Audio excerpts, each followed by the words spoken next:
नमस्कार दोस्तों, स्वागत है आप सभी का हमारे इस यूट्यूब चैनल जीके ट्रिक पे। जैसा कि आप सभी को पता है कि हम जो है आपका excretory products and there elimination जो है चैप्टर के एमसीक्यूज़ कर रहे थे। तो हमारा ये आज 13 लेक्चर होने वाला है। 10 एमसीक्यूज़ हमने कल किए थे, तो वो 12 लेक्चर थे।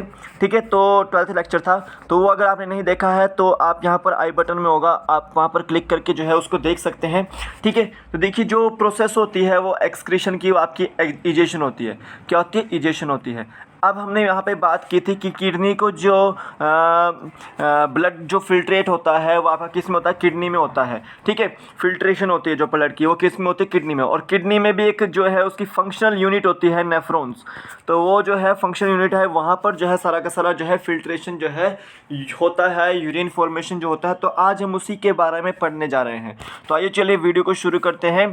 तो ये क्वेश्चन जो आपको नीट, एम्स, एचपीटेट, एचपीटीएसटी जितने भी आपके नीट के एग्ज़ाम होते हैं, जहाँ भी बायोलॉजी इंपॉर्टेंट होती है, जनरल साइंस के रूप में जो है बायोलॉजी जहाँ इंपॉर्टेंट होते हैं, तो वहाँ पर जो है आपको ये सारे के सारे क्वेश्चन आ सकते हैं। तो एक एक करके वीडियो को देखिएगा, एक एक करके क्वेश्चन को सॉल्व कीजिएगा। 10 क्वेश्चंस होंगे, एक एक करके जो मैं कंसेप्ट वाइज आपको समझाऊंगा, डायग्राम भी आपको समझाऊंगा यहाँ पे।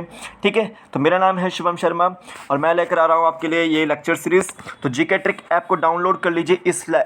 इस ऐप पर जो है आपको जो है एचपीटेट टीजीटी आर्ट्स के नोट्स मिल जाएंगे, जिसमें हिस्ट्री, पॉलिटिकल साइंस, ज्योग्राफी और इकोनॉमिक्स के नोट्स आपको मिल जाएंगे। 220 रुपीज़ के ये नोट्स हैं। साथ ही साथ जैसे आप सीटेट की तैयारी करें तो साइकोलॉजी के नोट्स भी आपको मिल जाएंगे। 200 रुपीज़ में ये साइकोलॉजी के नोट्स आपको यहाँ पर मिल जाएंगे। साथ ही साथ जैसे टेट मेडिकल या टीजीटी मेडिकल के क्वेश्चन पेपर की जरूरत पड़ती है तो आपको ये भी मिल जाएंगे 330 रुपीज़ में। ठीक है, प्रीवियस ईयर एग्जाम्स के लिए। ठीक है, तो जैसे आपको जो है नोट्स की जरूरत है तो आप यहाँ पर जो है देख सकते हैं। अभी यहाँ पे कोई भी नीट का जो है कोर्स मैंने अभी अवेलेबल नहीं किया है। ठीक है, तो आशा करता हूँ कि आने वाले समय में जो है वो भी आपको मैं अवेलेबल करवा दूँ। तो अभी फर्स्ट क्वेश्चन की ओर चलते हैं। Which of the following is the tuft of capillaries in nephron? Nephron की बात हुई है, तो नेफ्रॉन क्या है कि किडनी की जो फंक्शनल यूनिट होती है वो आपकी नेफ्रॉन होती है। अबाउट 10 लैक्स जो है आपकी नेफ्रॉन होती है ईच किडनी में, तो यानी कि पेयर्स में होती है किडनी। तो ठीक है, तो 20 लाख नेफ्रॉन्स जो है आपके शरीर में होती है। ठीक है, ये आपको याद रखना है। तो नेफ्रॉन जो है फंक्शनल यूनिट है किडनी की। तो अगर देखिए कि जब किडनी की बात करते हैं, नेफ्रॉन की बात करते हैं, तो उसमें टफ्ट ऑफ कैपिलरीज किसको बोलते हैं? तो इसको सॉल्व करने से पहले हम पहले डायग्राम देख लेते हैं आपका नेफ्रॉन का। तो देखिए ये पूरा का पूरा इस तरह का जो स्ट्रक्चर है वो आपका नेफ्रॉन है। अब देखिए ये पूरा का पूरा नेफ्रॉन है।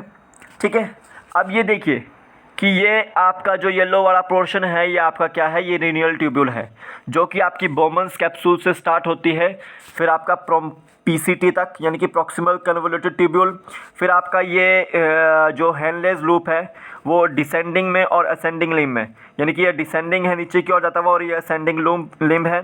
ठीक है, फिर आपका हेनलेस लूप के बाद आपका क्या होता है? ओपन डीसीटी, और डीसीटी डायरेक्ट किस में ओपन होता है? आपका कलेक्टिंग डक्ट में। तो ये आपकी क्या है? पूरी की पूरी येलो शेप जो है ये रीनल ट्यूब्यूल है। क्या है? रीनल ट्यूब्यूल है, जो कि बोमन्स कैप्सूल से ओपन हो रही है और कलेक्टिंग डक्ट तक जो है जा रही है। ठीक है, बोमन्स कैप्सूल के बाद जो है आपका पीसीटी प्रॉक्सिमल कन्वोल्यूटेड ट्यूब्यूल, फिर आपका हेनलेस लूप जिसमें डिसेंडिंग लूप ऑफ हेनले और असेंडिंग लूप ऑफ हेनले है। ठीक है, और फिर आपका डिस्टल कन्वोल्यूटेड ट्यूब्यूल। इन सभी में क्या हो रहा है? यहाँ पे रीअब्जॉर्प्शन भी हो रहा है। ठीक है, फिल्ट्रेशन भी हो रही है और सिक्रीशन भी हो रही है। ठीक है, अब ये देखिए जो आपकी येलो के साथ साथ जो ये ब्राउन लेयर है। अब देखिए पहले तो ये आपका ये जो है आपका एफरेंट आर्टरियोल है। अब ये एफरेंट आर्टरियोल जो है यहाँ पे टफ्ट ऑफ कैपिलरीज बनाती है, यानी कि कैपिलरीज जो है यहाँ पे एफरेंट आर्टरियोल जो है डिवाइड हो जाती है काफ़ी सारी उसमें, तो ये टफ्ट ऑफ कैपिलरीज बना जाती है। तो जो टफ्ट ऑफ कैपिलरीज है उसको हम क्या बोलते हैं? ग्लोमेरुलस बोलते हैं। और ये टफ्ट ऑफ कैपिलरीज जो है यानी कि ग्लोमेरुलस जो है वो आपकी इफरेंट आर्टरियोल में, ये एफरेंट थी, स्पेलिंग में अंतर है, ये इफरेंट है। इफरेंट आर्टरियोल में जो है ये आगे चलती है और आगे ये जो है इफरेंट आर्टरियोल से जो है हेनलेस लूप के साथ एक्सटेंडेड करती है और एक वासा रिएक्टा बनाती है। क्या बनाती है? वासा रिएक्टा। तो ये पूरी की पूरी जो ब्राउन लेयर है वो आपकी वासा रिएक्टा है, जो हेनलेस लूप के साथ एक्सटेंड करती है। ठीक है, ये आपको याद रखना है। तो ये डायग्राम था। तो ये अभी देखिए हम वापस क्वेश्चन पे आते हैं। Which of the following is the tuft of capillaries in nephron. Tuft of capillaries in nephron क्या है, कौन सी आपकी, वो आपकी ग्लोमेरुलस है। ठीक है, ग्लोमेरुलस है, तो बी ऑप्शन इसका राइट आंसर है। अब देखिए जो नेफ्रॉन की बात कर रहे थे हम, तो नेफ्रॉन को हमने जो है दो भागों में बांटा है यहाँ पे। अभी बात कर रहे थे हम कि आपकी ये एक तो ब्राउन पोर्शन है, एक येलो पोर्शन है। तो एक येलो पोर्शन को हमने क्या बोला, रीनियल टिब्यूल बोला। क्या बोला, रीनियल टिब्यूल बोला। और दूसरे को क्या बोला हमने, वो आपका बोला ग्लोमेरुलस। क्या बोला हमने, ग्लोमेरुलस। ग्लोमेरुलस आगे जाके जो है आपका इफरेंट आर्टिकल में वासा रेक्टा में ओपन होता है। और रीनल ट्यूब्यूल जो है बोमन्स कैप्सूल से लेकर पीसीटी से लेकर डीसीटी तक या फिर कलेक्टिंग डक्ट जो है ओपन होता है। ठीक है, तो ये चीज़ आपको याद रखनी है। तो बी ऑप्शन इसका टफ्ट ऑफ कैपिलरीज किसको बोलते हैं, ग्लोमेरुलस को हम बोलते हैं। ठीक है, ये आपको याद रखना है। नेक्स्ट क्वेश्चन देखते हैं। The renal tubule in nephron begins with. जो रीनियल ट्यूब्यूल जो होती है वो नेफ्रॉन में बिगिन कहाँ से होती है, ओपन कहाँ से होती है। तो मैंने अभी बताया आपको कि रीनियल ट्यूब्यूल जो है आपकी बोमन्स कैप्सूल से ओपन होती है और आगे किस में जाती है, वो पीसीटी में, प्रॉक्सिमल कन्वोल्यूटेड ट्यूब्यूल में जाती है। ठीक है, जो कि हाईली कॉइल्ड है। फिर आपका हैंडलेस लूप आता है जो कि एक तरह से हेयर पिन शेप्ड है, यानी कि एक मोड़ लाइक शेप है इस तरह से, क्योंकि उसमें डिसेंडिंग लिम्ब भी है नीचे की ओर और ये असेंडिंग लिम्ब भी है ऊपर की ओर। हैंडलेस लूप के बाद जो है आपका डीसीटी में ओपन होता है और डीसीटी के बाद जो है कलेक्टिंग डक्ट जो है आती है। तो ये आपकी पूरी की पूरी क्या है, रीनियल ट्यूब्यूल है। तो बोमन्स कैप्सूल से जो है आपकी रीनियल ट्यूब्यूल ओपन होती है नेफ्रॉन में। तो बी ऑप्शन इसका राइट आंसर है। ठीक है, अब ये जो बोमन्स कैप्सूल है, जितना भी आपका ग्लोमेरुलस है यानी कि टफ्ट ऑफ कैपिलरीज है, उनको एनक्लोज करता है। तो ये क्या है आपका, ये बोमन्स कैप्सूल है और इसके अंदर क्या है आपकी, ये ग्लोमेरुलस यानी कि टफ्ट ऑफ कैपिलरीज है। ठीक है, ये आपको याद रखना है। तो बोमन्स कैप्सूल के अंदर क्या एनक्लोज है, ग्लोमेरुलस। बी ऑप्शन इसका राइट आंसर है। नेक्स्ट क्वेश्चन देखते हैं। Which of the following part of nephron is situated in medulla part of kidney.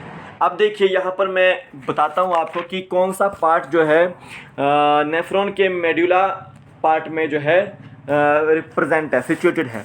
तो देखिए दो पार्ट मैंने बताए थे आपको, एक कॉर्टेक्स पार्ट किडनी का, एक मेडुला पार्ट। तो कॉर्टेक्स पार्ट को जो है हम कॉर्टिकल नेफ्रॉन्स भी बोल देते हैं। ठीक है, तो इसमें याद रखना है कि जो मेडुला पार्ट में जो रीजन होगा आपका, यानी कि कौन सी चीज़ होगी आपकी, वो हैंडलेस लूप होगी। ठीक है, ये मेडुला पार्ट में होती है।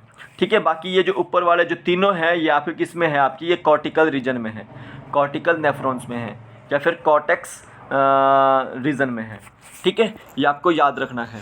तो देखिए एक और चीज़ आपको बता दूं कि ज़रूरी नहीं है कि हैंडलेस लूप जो है वो मेडुला में ही होगा। ठीक है, वो आपका जो है कॉर्टेक्स में भी हो सकता है। ठीक है, ये आपको याद रखना है। ठीक है, अब एक चीज़ याद रखो कि अगर हैंडलेस लूप जो है वो छोटा होगा, शॉर्ट होगा, तो वो ज़्यादा डीप नहीं जाएगा। तो वो किस में होगा, वो आपका कॉर्टिकल नेफ्रॉन्स के ही अंदर होता है। ठीक है, अगर आपका हैंडलेस लूप जो है वो लॉन्ग होता है तो वो किस में हो सकता है आपका, वो जक्स्टा वो आपका मेडुला में होगा।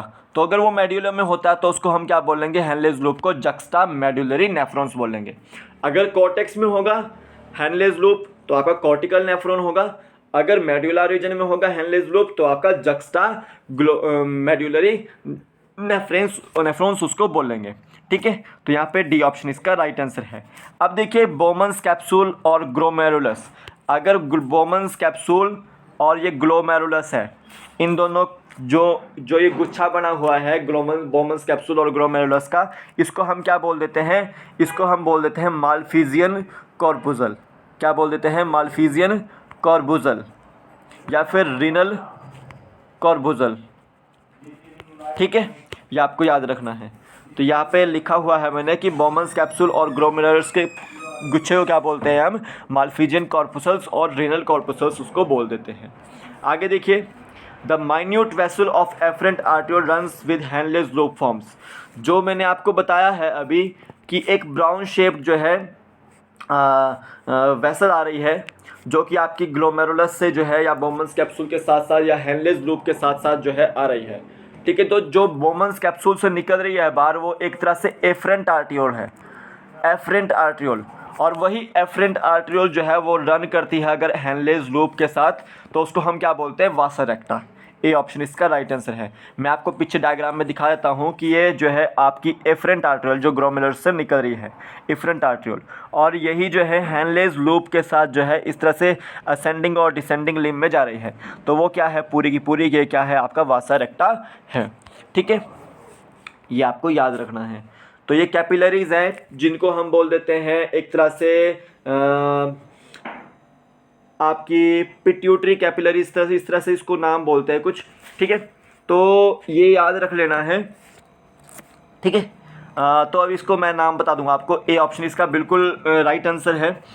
नेक्स्ट देखते हैं, planaria an organism excrete their waste through. तो देखिए जो प्लेनेरिया होता है वो एक ऑर्गेनिज्म है, इन्वर्टिब्रेट में ही आता ज़्यादातर। ठीक है, तो वो अपना जो एक्सक्रीट करता है वेस्ट को, वो किसके थ्रू करता है, तो वो जनरली जो है अपना एक्सक्रीशन करता है वो प्रोटोनेफ्रिडिया के थ्रू करता है, फ्लेम सेल्स के थ्रू करता है वो। ठीक है, ये आपको याद रखना है। तो रोटिफर्स वगैरह जितने भी होते हैं वो आपके प्रोटोनेफ्रिडिया के थ्रू करते हैं। ग्रीन ग्लैंड्स जिनको हम एंटिनल ग्लैंड्स भी बोल देते हैं, तो क्रस्टेशियंस इनका इस्तेमाल करते हैं ग्रीन ग्लैंड्स का।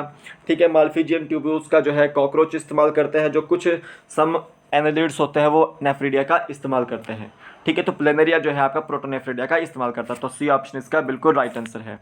नेक्स्ट क्वेश्चन देखते हैं, what is the name of the process of excretion of waste material. अब देखिए ये सिंपल क्वेश्चन पूछा गया है, उस प्रोसेस का नाम बताना है जो एक्सक्रीशन करने के लिए बोलते हैं वेस्ट मटेरियल को, यानी कि निकालने के लिए बोलते हैं। उस प्रोसेस को क्या बोलते हैं, तो उस प्रोसेस को बोलते हैं हम इजेशन बोलते हैं। क्या बोल देते हैं, इजेशन। ठीक है, यानी कि वेस्ट मटेरियल को बाहर निकालना है शरीर से, तो उसको क्या बोलते हैं, इजेशन बोलते हैं। सी ऑप्शन इसका राइट आंसर है। नेक्स्ट क्वेश्चन देखते हैं, filtration of blood in kidneys is carried out by. तो यहाँ पर पूछा गया है कि फिल्ट्रेशन अगर ब्लड करना हो, ब्लड का फिल्ट्रेशन करना हो तो किडनीज में ही होता है। वो किडनीज के किस पार्ट से होता है, देखो मैं सिंपल सी आपको ये बात बताता हूँ कि जब हमारी यूरिन फॉर्मेशन होती है तो यूरिन फॉर्मेशन में 3 स्टेप्स ज़रूर होते हैं। एक होता है ग्लोमेरुलर फिल्ट्रेशन, दूसरा होता है रीअब्जॉर्प्शन, तीसरा होता है सिक्रीशन। ठीक है, सिक्रीशन भी होता है। सबसे पहला स्टेप है ग्लोमेरुलर फिल्ट्रेशन, इसको हम अल्ट्रा फिल्ट्रेशन भी बोलते हैं। इसमें क्या होता है कि फिल्ट्रेशन होता है ब्लड का ग्लोमेरुलस में। किस में होता है, फिल्ट्रेशन होता है ब्लड का ग्लोमेरुलस में होता है। ठीक है, और यहाँ पर क्या होता है कि आपका ब्लड में जब फिल्टर होता है तो उसमें से प्लाज्मा तो जो है बिल्कुल सारा का सारा जो है वो फिल्टर हो जाता है, लेकिन कुछ प्रोटीन्स जो होते हैं वो आपके बोमन्स कैप्सूल में आगे चल जाते हैं, वहाँ पर जो है वो फिल्ट्रेट होने की कोशिश करते हैं। ठीक है, तो उसके बाद जब आपका ग्लोमेरुलर फिल्ट्रेशन रेट होगा, यानी कि जितना भी आपका फिल्ट्रेट बनेगा उसका अमाउंट जो होता है वो ग्लोमेरुलर फिल्ट्रेशन रेट होता है। ठीक है, तो उसके बाद जो है रीअब्जॉर्प्शन होगा, रीअब्जॉर्प्शन होने के बाद सिक्रीशन होती है। तो यहाँ पर याद रखें कि फिल्ट्रेशन ऑफ ब्लड जो है किडनीज में कहाँ होता है, आपका ग्लोमेरुलस में होता है। तो ए ऑप्शन इसका राइट आंसर है। नेक्स्ट क्वेश्चन देखते हैं, which of the following statement is correct about urine formation. Urine formation से रिलेटेड जो है कौन सी करेक्ट स्टेटमेंट है, तो फर्स्ट स्टेटमेंट मैं आपको बताता हूँ कि फर्स्ट स्टेटमेंट क्या है। तो सिक्रीशन जो प्रोसेस होती है वो यूरिन फॉर्मेशन में बिल्कुल होती है। ठीक है, तो ये स्टेटमेंट गलत है क्योंकि यहाँ लिखा हुआ है secretion process does not take place in the urine formation, तो वो बिल्कुल होती है। तो यहाँ पर देखिए average 1.5 litre of blood is filtered by kidneys per minute. तो ऐसा कुछ नहीं है कि 1.5 लीटर होता है। ठीक है, एवरेज जो है आपका 1.1 लीटर जो है या फिर 1.2 लीटर जो है आपका जो है वो ब्लड फिल्टर होता है पर मिनट में। तो ये बिल्कुल स्टेटमेंट करेक्ट है, गलत है। ठीक है, तो यहाँ पर पूछा गया है कि whole blood is filtered by kidneys के द्वारा जो है वो होल ब्लड जो है वो फिल्टर होता है। तो ये याद रखना है कि इस ऑप्शन सी बिल्कुल सही है इसका। ठीक है, नेक्स्ट क्वेश्चन देखते हैं, which of the following release renin. अब देखिए किडनी जो है वो रेनिन जो है वो रिलीज़ करती है हार्मोन। ठीक है, अब किडनीज़ का यहाँ पे डीप में पूछा गया है कि कौन जो है रेनिन को रिलीज़ करता है। ठीक है, तो देखिए जब आपका ग्लोमेरुलर फिल्ट्रेशन रेट जो होता है वो गिरता है या फॉल करता है तो उस समय जो है वो जेजी सेल्स एक्टिवेट हो जाते हैं, जक्स्टा ग्लोमेरुलर सेल्स जो है एक्टिवेट हो जाते हैं। तो जब ये जस्ता ग्लोमेरुलर सेल्स जो है एक्टिवेट होता है तो वो रिलीज़ करते हैं रेनिन को। ठीक है, तो याद रखना कि जी सेल्स जो है रिलीज़ करते हैं रेनिन को। तो सी ऑप्शन इसका बिल्कुल राइट आंसर है। तो पोडोसाइट्स आपको याद रखना है कि पोडोसाइट्स जो है एक तरह से बोमन्स कैप्सूल के एपिथेलियल सेल्स हैं। ये बोमन्स कैप्सूल के जो है एपिथेलियल सेल्स हैं। तो किससे एसोसिएटेड है ये? किडनीज के बोमन्स कैप्सूल से ये एसोसिएटेड है और ये एक तरह से एपिथेलियल सेल्स हैं। ठीक है, याद रखना है आपको। नेक्स्ट क्वेश्चन देखते हैं, what is the volume of filtrate formed per day of urine. तो देखिए वॉल्यूम पूछी गई है, फिल्ट्रेट जो बनता है पर डे यूरिन का, उसकी वॉल्यूम क्या है। तो देखिए 180 लीटर जो है आपका पर डे जो है वॉल्यूम बनती है फिल्ट्रेट की। ठीक है, और इसमें से 100% अगर बात की जाए, इसके 100% में से तो 99% जो है वो वापस रीअब्जॉर्ब हो जाता है रीनियल ट्यूब्यूल्स में। किस में होता है? रीनियल ट्यूब्यूल्स में। और जो 1% होता है वो यूरिन फॉर्मेशन के रूप में जो है बाहर निकलता है। तो 1.5 लीटर जो है वो हम पर डे जो है फिल्ट्रेट जो है वो तैयार कर देते हैं, यानी कि पर डे जो है हम तैयार करते हैं 180 लीटर। ठीक है, लेकिन जो रिलीज़ करते हैं हम यूरिन वो आपका 1.5 लीटर है। तो यूरिन रिलीज़ करना अलग है और फिल्ट्रेट का फॉर्मेशन करना अलग है। तो फिल्ट्रेट कितना फॉर्म हो रहा है? वो 180 लीटर फॉर्म हो रहा था। तो सी ऑप्शन इसका राइट आंसर है। और यूरिन कितना रिलीज़ हो रहा है? वो आपका 1.5 लीटर जो है वो यूरिन जो है वो रिलीज़ होता है। ठीक है, तो सी ऑप्शन इसका राइट आंसर है। तो आज के वीडियो में बस इतने क्वेश्चन थे, 10 क्वेश्चन थे। ये इंपॉर्टेंट क्वेश्चन थे आपको नीट एग्जाम से रिलेटेड या किसी भी टीचिंग एग्जाम से रिलेटेड, तो इसको देखना मत भूलिएगा। तो अभी के लिए फ़िलहाल इतना ही, फिर मिलूंगा एक नए वीडियो के साथ। तब तक के लिए जय हिंद, जय भारत। आपका दिन शुभ हो। जय हिंद।